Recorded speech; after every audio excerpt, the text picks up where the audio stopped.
دروازہ کھلا ہے، اس کی آواز پر ملازمہ نے دروازہ کھول کر اندر جھانکا۔ مہمان چلے گئے تانیہ بی بی، اور سب آپ کا کھانے پہ انتظار کر رہے۔ پاپا آ گئے؟ اس نے پوچھا۔ نہیں، ٹھیک ہے، تم چلو میں آتی ہوں۔ اس کے جانے کے بعد وہ ڈائری ہاتھ میں لیے اٹھی اور چلتے ہوئے تصویر کے سامنے جا کھڑی ہوئی۔ مجھے شک سا ہو رہا ہے کہ ملیحہ فاروقی آپ ہی ہے، اور اگر آپ ملیحہ ہے تو یہ ڈائری بھی آپ نے ہی لکھی ہوگی۔ ہمیشہ سے میرا دل چاہتا ہے کہ میں آپ کے بارے میں کچھ جان پاؤں، اور اب یہ ڈائری مجھے آپ کے بارے میں کافی کچھ بتانے والی ہے۔ مگر گھبرائیے مت، پڑھ کر آپ کی ڈائری واپس کر دوں گی، اور اس میں جو بھی لکھا ہے وہ میرے اور آپ کے درمیان رہے گا، یہ میرا وعدہ ہے۔ وہ چپ ہوئی، پھر اپنی ہی حرکت پر ہنستی کمرے سے باہر آ گئی۔ اس نے ڈائری اپنے کمرے میں رکھی اور کھانا کھانے نیچے آ گئی۔ ڈائری پڑھنے کی جلدی میں اس نے ٹھیک سے کھانا بھی نہیں کھایا اور چند نوالے لے کر ہی اپنے کمرے میں آ گئی۔ کمرے میں آ کے اس نے لائٹ آن کی اور دروازہ لاک کر کے دراز میں سے ڈائری نکال کر بیڈ پر چڑھ کر بیٹھ گئی۔ ملیحہ لائبریری میں بیٹھی کتاب کے مطالعے میں غرق تھی۔ اسے اپنے چہرے پر کسی کی نگاہوں کی تپش محسوس ہوئی۔ اس نے سر اٹھا کر دیکھا مگر کوئی بھی متوجہ نظر نہیں آیا تو سر جھٹک کر واپس کتاب پر نظریں جما دی۔ مگر کسی کی نظروں کا احساس بدستور تھا، وہ چڑ گئی۔ آج تیسرا دن تھا کہ وہ کتاب لے کر بیٹھی اور کسی کی نظروں کی شدت نے اسے بے چین کرنے لگتی۔ 2 دن تک تو وہ اپنا وہم سمجھ کر نظر انداز کرتی رہی، مگر آج سچ مچ اسے غصہ آ گیا تھا۔ اس نے اب کتاب بند کی اور اپنے اطراف کا جائزہ لینا شروع کیا۔ اس کے بالکل سامنے ایک انکل اخبار پڑھ رہے تھے، مگر ان کی سفید داڑھی کا احترام کرتے ہوئے اس نے اپنے دائیں جانب چہرہ موڑ کر دیکھا۔ وہاں یونیورسٹی کے کچھ اسٹوڈنٹس بیٹھے کمبائنڈ اسٹڈی کر رہے تھے۔ وہ گروپ کے لڑکوں کو مشکوک نگاہوں سے دیکھنے لگی، مگر کسی نے بھی اس کی طرف نہیں دیکھا۔ تو اس نے دوسری طرف دیکھا، وہ کوئی لڑکی تھی، اور ظاہر ہے یہ حرکت تو وہ نہیں کریں گی۔ ہال میں کچھ اور لوگ بھی تھے، مگر ملیحہ نے کسی کو بھی اپنی طرف دیکھتے نہیں دیکھا۔ کیا مصیبت ہے، اسے سخت بیزاری ہوئی۔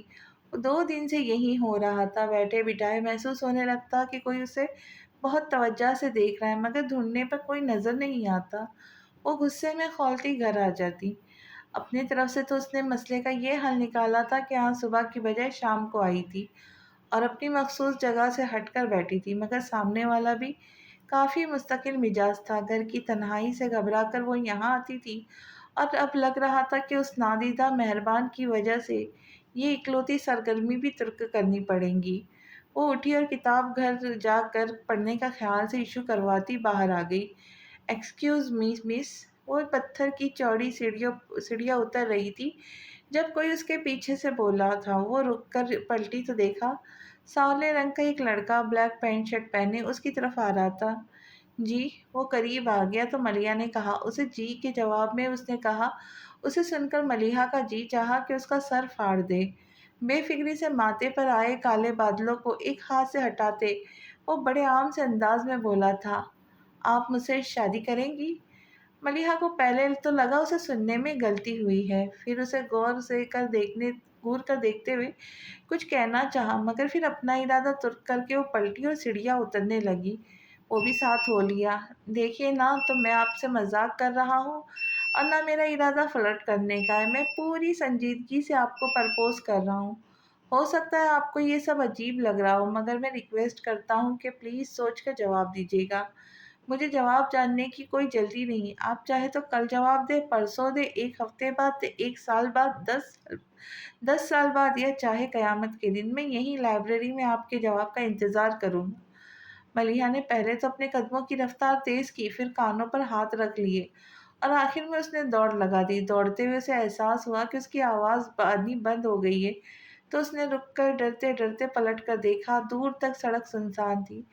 اسے اطمینان ہوا، بھاگتے ہوئے سانس پھول گیا تھا۔ وہ وہیں سڑک کے کنارے فٹ پاتھ پر بیٹھ کر سانس درست کرنے لگی۔ بدتمیز، کمینہ، لوفر کہیں کا، کہتا ہے شادی کرے گا، ایسا ماروں گی کہ شادی بربادی سب بھول جائے گا۔